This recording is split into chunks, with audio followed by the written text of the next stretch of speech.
Hello guys, good morning everybody. Welcome to our YouTube channel. I hope I am audible to you guys. If I am audible, just let me know. हाँ जी, if I am audible, just let me know. Yes, okay, good morning everybody.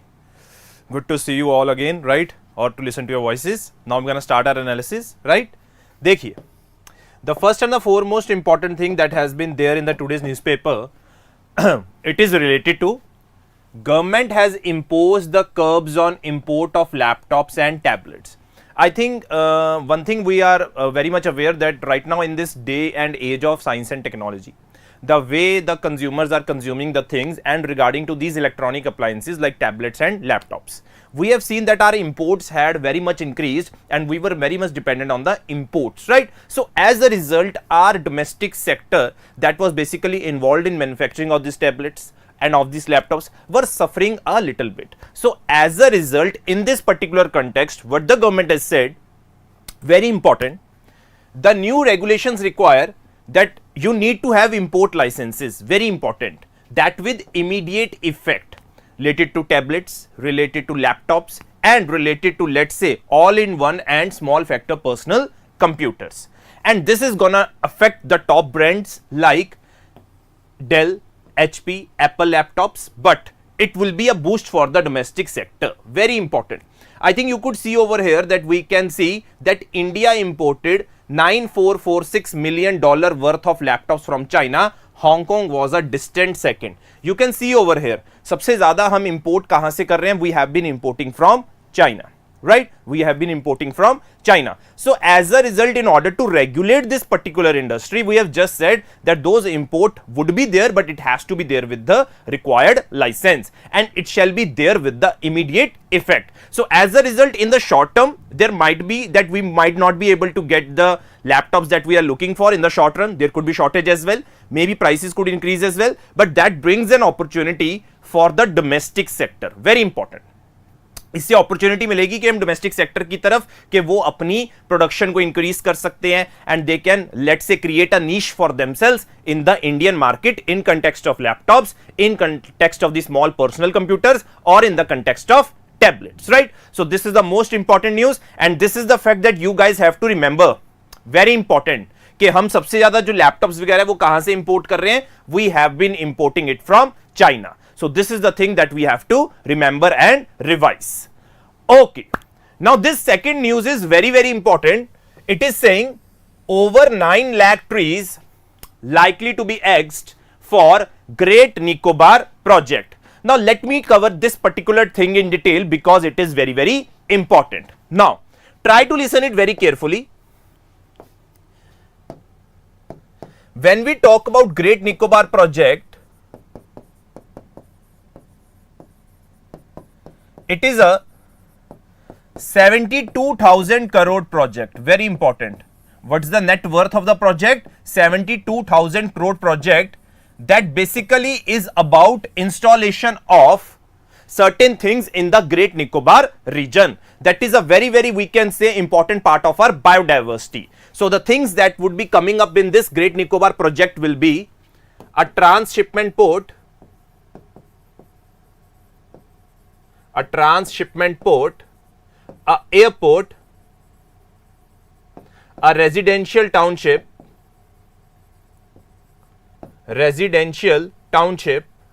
and plus a solar power plant. So these are the four major things that's gonna be developed in the region of Great Nicobar, that is known as the Great Nicobar project. What are these four things? Very, very important. These are the transshipment port, airport, residential township and a solar power plant.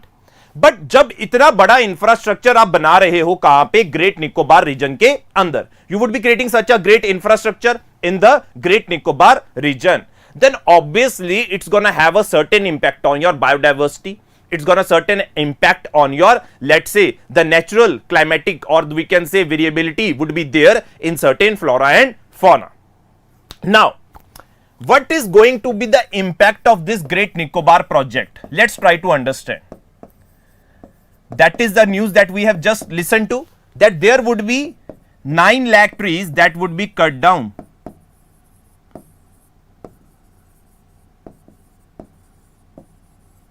and among those trees they are basically mangroves as well. So there would be loss of mangrove vegetation, very important.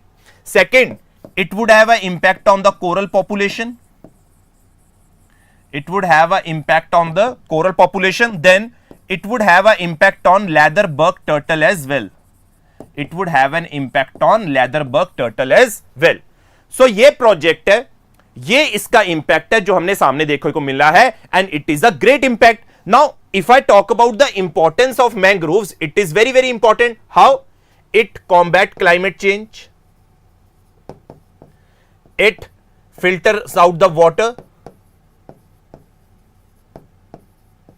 And third, provides us, let's say, shelter against or buffer against tidal storms, tsunamis, buffer against tidal storms and tsunamis.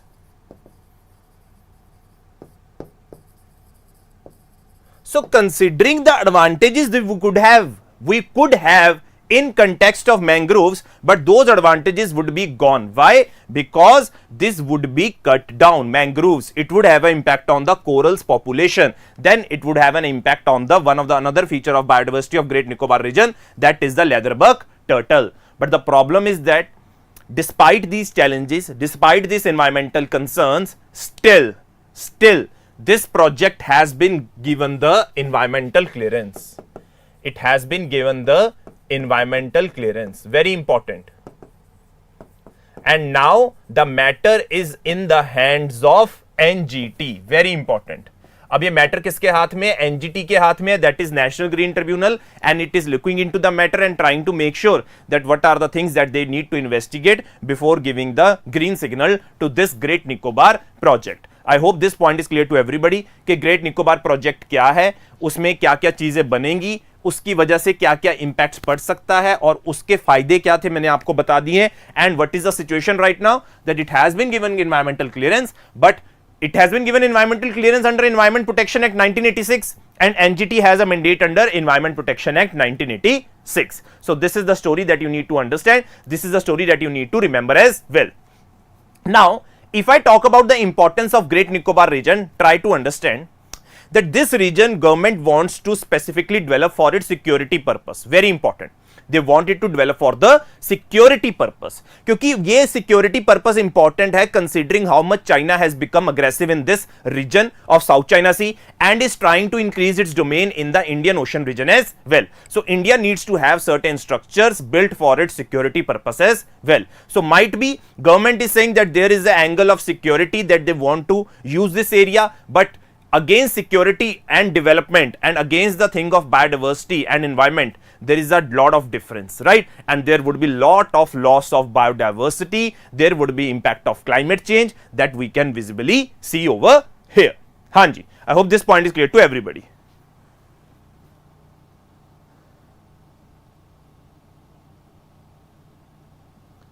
Pavan Kumar, this is not the thing that we are doing on Zoom, first of all, right? So this is the stream through YouTube, right? I think आपको पता होगा, तो यहाँ पे हम screen share तो कर ही नहीं सकते. चलिए, moving to the next part. So these were the two important news that over 9 lakh trees likely to be axed for the Great Nicobar project and government has imposed curbs on import of laptops and tablets, right? Now moving to the next part, यहाँ पे कुछ important नहीं है आज के, अगर हम ये पेज देखें, right? और अगर हम आगे भी बात करें, एडिटोरियल्स भी आज के इंपॉर्टेंट नहीं है क्योंकि हमारे कंटेक्स्ट में नहीं है. This is related to Russian context, this is related to situation in Manipur, this is related to homeopathy but not that much important if I can say from our examination point of view. This is again related to polarisation in USA, right? Now this is age of consent related to POSCO. We have already discussed this a lot of times. And now coming to this particular part, coups in Niger, causes and concerns. That there has been a military coup in Niger, that is an African country. Why there has been increase in the, or let's say why there has been a coup in the Niger country. Sir, GMP isn't included. Ashu, what is GMP that you're trying to say? Okay. Now, Nigeria's military ousted President Bazoum, attributing it to the deteriorating security situation and bad governance, including corruption, inflation, and food insecurity. Now, this is the most common things that we have seen in the African regions, whether it was in 2011 when we talk about Arab Spring, and whether whenever we are talking about the situation that has been going on in Africa since 2011, there have been a lot of accusations on the governments that they are corrupt. There is a lot of bad governance, there is a problem of inflation, there is a problem of food insecurity. As a result, on these particular context, try to understand, on these particular context like bad governance, including corruption, inflation, and food insecurity, Niger's military has ousted the president and they have, let's say, overtaken the situation of Niger. Very important. The global response has been negative, with condemnations and suspension of cooperation from UN, United States, EU and France. External interest की बात करते हैं niger reason के अंदर, it includes France, security and economic partnership, particularly in uranium trade, and the US fight against insurgency with the significant military presence. अब यहां पे बड़ी प्रॉब्लम है क्योंकि फ्रांस के वेस्टेड इंटरेस्ट है नाइजर रीजन के अंदर, इकोनॉमिक इंटरेस्ट है, न्यूक्लियर इंटरेस्ट है, and if you talk about USA, he had been fighting with its military against the insurgency. That is why the governments of United States and France are not very much happy with the situation that is right now going on in the Niger region, where we have seen a major military coup against the problems that I have already discussed. That is food insecurity, that is corruption, that is inflation and bad governance, right? Okay.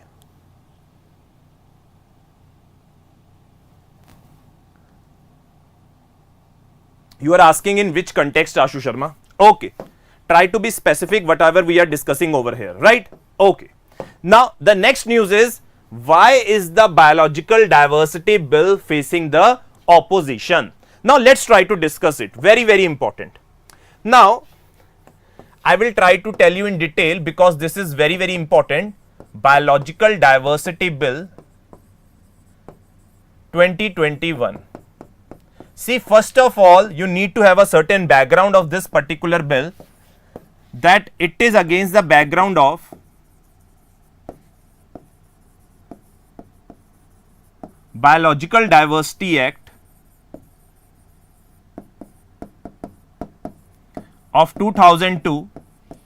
This act was implemented basically to implement the provisions of the Nagoya Protocol. So, you can say it was enacted to implement the provisions of Nagoya Protocol, or you can say Nagoya Protocol and United Nations Convention on Biological Diversity. Now, how this particular act is basically implementing Nagoya Protocol and UNCBD, let's try to discuss. If I talk about the mandate of Nagoya Protocol, it is about access and fair and equitable sharing of benefits. Access and fair and equitable sharing of benefits arising from biodiversity.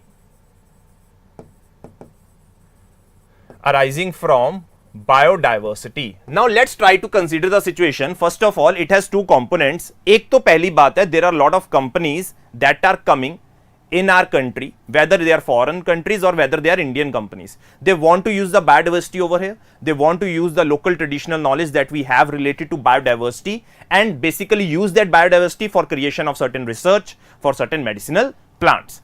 If they are doing such thing, this is known as bioprospecting. That is a good thing. But if they are, let's say, taking something, extracting something useful from our biodiversity, let's say कोई उन्होंने product बना लिया, उसके ऊपर उन्होंने patent करवा लिया, but उसके बाद हमारे देश को कोई बेनिफिट नहीं दे रहे हैं, they are not giving us the benefits that they need to give to us, then that is a big concern. So that is why it says that there has to be fair and equitable sharing of benefits that arise from biodiversity. Now, in this particular context, इनको implement करने के लिए हमने enact किया biological diversity act 2002. Now, when I talk about Biological Diversity Act 2002, it has three, let's say, tier body that has been created under it. The first is National Biodiversity Authority. Second are the State Biodiversity Boards. and third is the biodiversity management committees. Biodiversity management committees. Now this was the 3-tier structure that was created by what? That was created by our Biological Diversity Act. Now under this, try to understand one thing. It was basically given, let's say if any Indian company has to use let's say biodiversity, let's say to make certain medicines, right, or do bioprospecting, they require permission from state biodiversity boards. Indian companies require permission from state biodiversity boards if they would have to use the biodiversity of India. Now in this context, there were certain exceptions given to certain persons who do not require permission. Like इस act के अंदर पहले mention था कि जो हकीम वगैरह हैं उनको जरूरत नहीं है यहां से परमिशन लेने की from the state biodiversity boards. Now what does this new biological diversity bill says? It says that Indian companies, yes, same thing, they need to get access from biodiversity, except now they have created certain exceptions as well. What are those exceptions? First exception is for the people who have codified traditional knowledge, and second is one who are the Ayush medical health practitioners, who are in Ayush medical health practitioners. Now these are the two major concerns that have been highlighted because it can result in biopiracy as well. कि इनको आपने क्या बोल दिया है कि इनको भी एक्सेस लेने की जरूरत नहीं है. और आज के टाइम पे हमने देखा है कि कितने सारी कंपनीज हैं जो बेसिकली बायोडाइवर्सिटी का फायदा उठा रही हैं बट कंट्रीज के साथ इंफॉर्मेशन या बेनिफिट शेयर नहीं कर रही हैं. Now you have increase the scope of those companies that do not require the access. Second thing, you haven't defined what do you mean by codified traditional knowledge. It is a little vague information that has been told over here. So as a result, this whole bill is basically being debated that why there was a need to bring in such particular bill, because it tries to reduce the provisions of Biological Diversity Act, tries to reduce the provisions of Nagoya Protocol, which talked about fair and equitable sharing of benefits. Second thing they are saying, that before coming of this bill, there are already certain loopholes present in the existing act. That is, most of the companies that we have seen, they take access from state biodiversity boards, they use biodiversity, but after that, what amount of money that they had given to the state biodiversity boards, it is nowhere mentioned, it is nowhere shown. Certain states show कि उनको कितना पैसा मिला है, but सारी states show नहीं करती कि उनको कितना पैसा मिला है अगर किसी particular Indian company ने use किया है हमारी biodiversity को. So this is a very much bigger concern that has been highlighted in the earlier act, and now this new act or further dilutes the provisions of the Biological Diversity Act. So this is very, very important. This year in prelims, there was a question on biodiversity management committees as well. I hope this point is clear to everybody, right? Okay. चलिए, ये तो बाकी वही चीजें चल रही हैं, right? चीता के ऊपर आपको पता ही है क्या चल रहा है. प्रधानमंत्री ब्रिक्स की समिट को अटेंड करेंगे.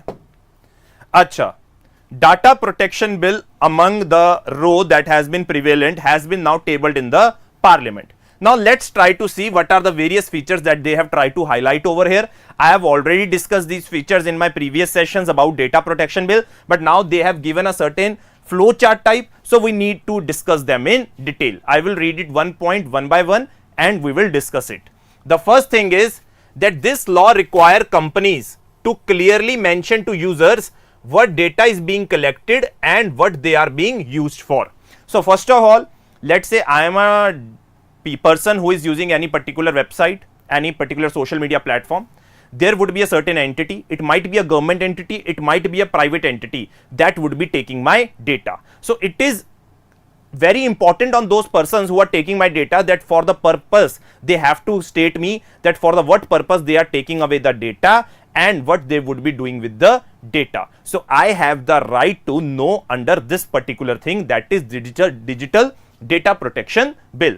So I can write over here that I have the right to know. Very important. दूसरी चीज, users will get the right to delete or modify their personal data. So सबके पास हक है कि वो अपने डेटा को modify भी कर सकते हैं और delete भी कर सकते हैं. Entities failing to protect user data may face penalty up to 250 crore per violation. Very important. Let's suppose I had given my data. believing in you, but you have leaked data somewhere else, and if you are being violated of the data, right, you have breached the data and send it to someone else, then there could be violation of, let's say, amount to the tune of 250 crore per violation. So this is a strict measure that is being taken by the government. Bill proposes creation of Data Protection Board of India. Very important. So you need to have a certain entity that will listen to the complaints, and that is the Data Protection Board of India. Very important. It strikes off section 43A of IT Act 2000 that requires companies which mishandle user data to compensate users. Many facets of implementation will be prescribed via gazette notification at a later stage. बाकी जो चीजें होंगी वो notification के through mention कर दी जाएंगी. Now, the bill provides a wide range of exemptions for the state and instrumentalities. For example, personal data can be processed in the interest of sovereignty and integrity of India or for the security of state for fulfilling any obligation under law. But here they have given exception to the state for the sovereignty and the security and the integrity of the country. उनके ऊपर ये rules जो हैं वो apply नहीं होंगे, right? So this is the thing that we have to determine. We have to understand that these are the important provisions that have been there for the data protection bill, right? And one thing you have to understand, that this data protection bill we have been inspired from, first of all, right to privacy judgment of Puttaswamy, right to privacy judgment of Puttaswamy, and second thing is EU's global data protection rules. Very important. ये उनके rules आए थे जिसको लेके हमने उनसे सीख ली और हमने भी अपने रूल्स बनाने की कोशिश करी है. I hope this point is clear to everybody. चलिए, moving to the next part. अच्छा, मेरे ख्याल से सबको पता होगा ख्याल से that there has been a campaign that has been going on, that is आजादी का Amrit Mahotsav, and that Mahotsav is going to culminate this year. That is the 75th year of Indian independence. So there has been a program that has been launched by our Prime Minister. Meri Mati Mera Desh is the valedictory of the celebration of 75 years of Indian independence. Very important. It is the valedictory of celebration of 75 years of Indian independence. The villages and cities across the country will install a memorial plaque, each in their limits, with the names of local heroes, along with the quote by PM Modi from August. Freedom fighters, defense, central armed police forces and state police personnel who had laid down their lives in the line of the duty will have their names inscribed on the plaque. So basically this is a good initiative that has been taken by the government in order to recognize our heroes who have given life for the country. So this is a program that would be there in each village and towns. Okay. Now, next thing is very, very important. Endangered Himalayan vulture bred in captivity for the very first time in India. Very important. अब ये चीज बड़ी important है यहां पे, ठीक है, obviously Ashu ji. Now, researchers have recorded the first instance of captive breeding of the Himalayan vulture in India at the Assam State Zoo, Guwahati. अब आपको पता है कि अगर हम बात करें कि there are two methods of conservation of biodiversity. One is on-site method and second is ex situ conservation, that is away from their original habitat. And when we talks about Himalayan vulture, it is not found, let's say, in this zoo. It is found in Himalayas, higher region of Himalayas, but they have been specifically conserved in this conservation center, which is at Assam State Zoo, Guwahati. And here they are talking about Himalayan vulture. Very important. अब यहाँ पे इन्होंने देखा, breed the species in Guwahati was a daunting task. As in nature, this species breeds in snow-laden mountains, but these birds were kept in zoo for a long time. They acclimatized and we helped them rear the young ones, which led the whole process to this unique success. तो एक तरह का ये बहुत बड़ा success था कि एक हिमालयन वल्चर की उन्होंने ब्रीडिंग करवाई है किसी और कंडीशंस के अंदर जहां पे वो वल्चर अपने आप को लेट से ब्रीड करने में कामयाब हुआ. Now if we talk about the vulture conservation and breeding centres, they have been established by Bombay natural historic society. Very important. अब ये चीज बड़ी इंपॉर्टेंट है. अगर हम बात करें, यहां पे 4 जगह पे हैं ये, पिंजौर इन हरियाणा, भोपाल इन मध्य प्रदेश, रानी इन Assam and Raj Bhatkawa in West Bengal are involved in the conservation of the white-rumped vulture, that is Gyps beganalensis, slender-billed vulture Gyps tenostris, and Indian vulture Gyps indicus. The unprecedented scale and the speed of the declines in vulture population has left all these three resident Gyps vulture species categorized critically endangered. Now, अगर आपको पता होगा कि vulture की population काफी ज्यादा decline में आ रही है because of the diclofenac drug that is used to give to the cattle, and when vulture feeds on this cattle carcass, they are being infected with this drug. As a result, their population has been on the decline. Now, there have been a 4 culture, we can say vulture conservation breeding centers that have been opened at Pinjore in Haryana. These are very important. Then Bhopal in Madhya Pradesh, Rani in Assam, and Raj Bhatkawa in West Bengal are involved in the conservation and breeding of this particular vulture species. कुछ India में मिल रही है जो हमें बात करी, that are all critically endangered. ये एक एक्सपेरिमेंट था जो अलग से इस पर्टिकुलर हिमालयन वल्चर की ब्रीडिंग करवाई गई है. Now this is a very very important editorial. This is very very important from our environment part, that is GS paper 3 as well and our GS paper 1 if I talk about from the prelims section. Okay, now these are all the world page news. I think nothing important over here. यहाँ पे भी ऐसा कुछ important नहीं है and we are done with our analysis, right? Science के page में अगर हम बात करें तो ज्यादा कुछ इतना इंपॉर्टेंट नहीं है. लैक्टोज इंटॉलरेंस के बारे में बताई गई है कि कुछ लोग लैक्टोज इंटॉलरेंट होते हैं, और फिर ब्रेस्ट फीडिंग वीक चल रहा है अगर हम बात कर रहे हैं this particular week of the August. And this is it for today guys, right? So thank you so much and it was wonderful having you. I will be exporting this PDF for you.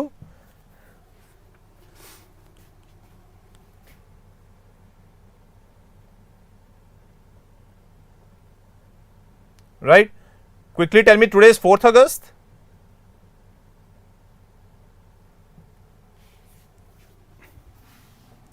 Right? Okay. So thank you so much guys. We will be seeing each other tomorrow probably and we will continue our session. So thank you so much. Take care. Bye bye. Enjoy your weekend. Thank you.